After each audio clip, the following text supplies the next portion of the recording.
going through Kuwait and attacking Kuwait, and they told us to be prepared for it because it's very serious. And they said that they've been knowing this for about 2 years prior to this, you know. So a lot of this stuff was already going on.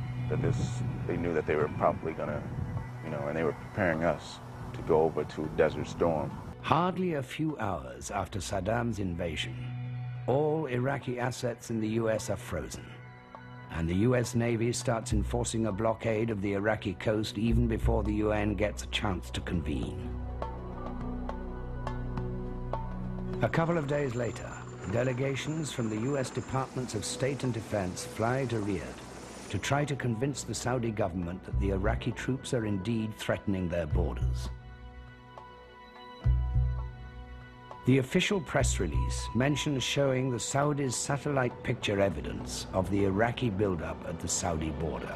The Defense Department never made public any photographs that proved their point, and I doubt that they exist. In January 1991, the St. Petersburg Times, along with ABC, runs a story based on commercial satellite pictures that happen to have been taken over Kuwait and Saudi Arabia at the time of Saddam's invasion of Kuwait. The airport in the Kuwaiti capital appeared to have been abandoned, which it wouldn't be. You think about it a minute, if you're trying to supply 250,000 troops, that takes a lot of food, a lot of camping equipment, a lot of fuel for the tanks. They did not see tank tracks in the sand in the desert, and they would not have worn away because satellite photos are still picking up images of sand tracks in the desert of northern Africa that were left during World War II. So I said, I happen to know the press secretary to the Secretary of Defense personally, and I asked him, look, you know me, we've known each other for a long time, let me come into your office and look at some of the U.S. intelligence photos. Prove to me that I'm wrong. I don't need to take them out of the building. I don't need to copy them. Prove to me that we're wrong and we won't run the story. And he refused to do that. He refused to do it on a number of occasions. Everyone else who was familiar with this story and familiar with the satellite photographs has concluded that the administration lied to the Saudis, to the world, in order to get the invitation to come into the Middle East to protect the innocent. What does it say about the government? If in fact the government lied, does that surprise anyone? If indeed the US government misled the Saudis about the Iraqis threatening their borders, what was the purpose?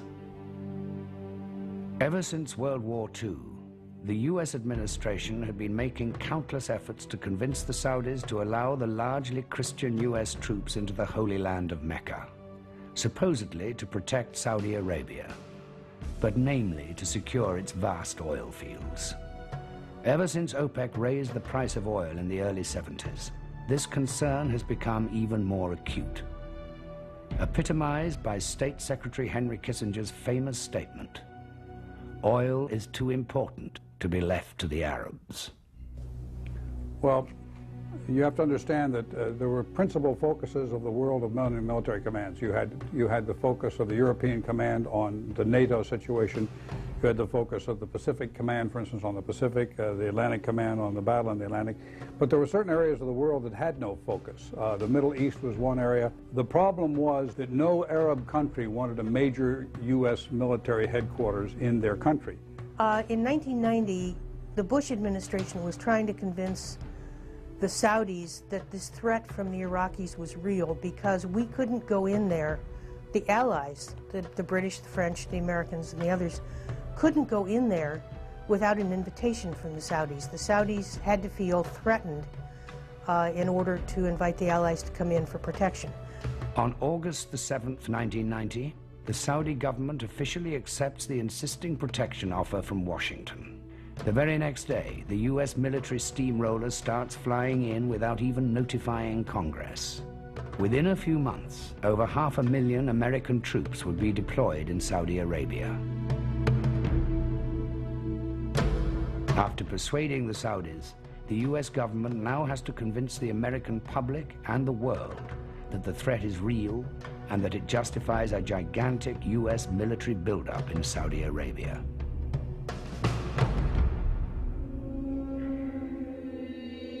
Meanwhile, at the United Nations headquarters in New York, the pressure is on to find a diplomatic and peaceful solution to the crisis.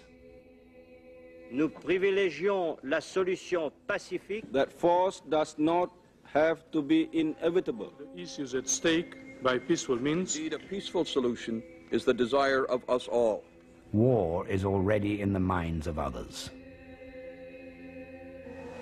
UN Secretary General Perez de Cuellar himself flies to Baghdad and meets with Iraqi President Saddam Hussein.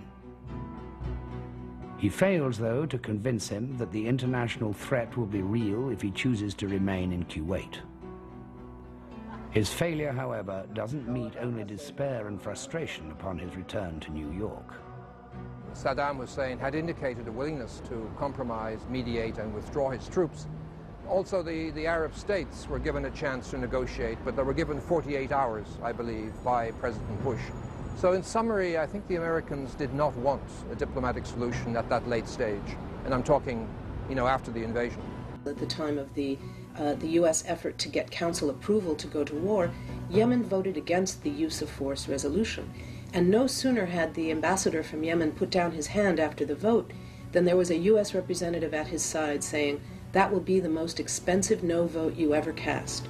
And sure enough, 3 days later, the U.S. cut its entire aid budget to Yemen, the poorest country in the Arab world.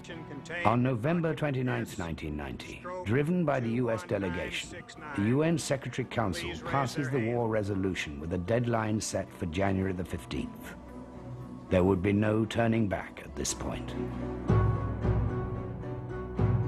It was the U.S. itself that made the decision that the Gulf crisis, the crisis caused by Iraq's illegal invasion of Kuwait, would not be solved by diplomatic means, but only by military means. The U.S. wanted that war. Iraq and its leaders must be held liable for these crimes of abuse and destruction. January the 17th, 1991, 3 a.m. Iraq time. Hell breaks loose on Baghdad. The formidable firepower of the coalition, amassed primarily by the United States over the past 5 months, reveals its awesome might. Televisions worldwide start showing images of a supposedly foolproof, high-precision campaign of so-called surgical bombings said to hit nothing but Iraqi military.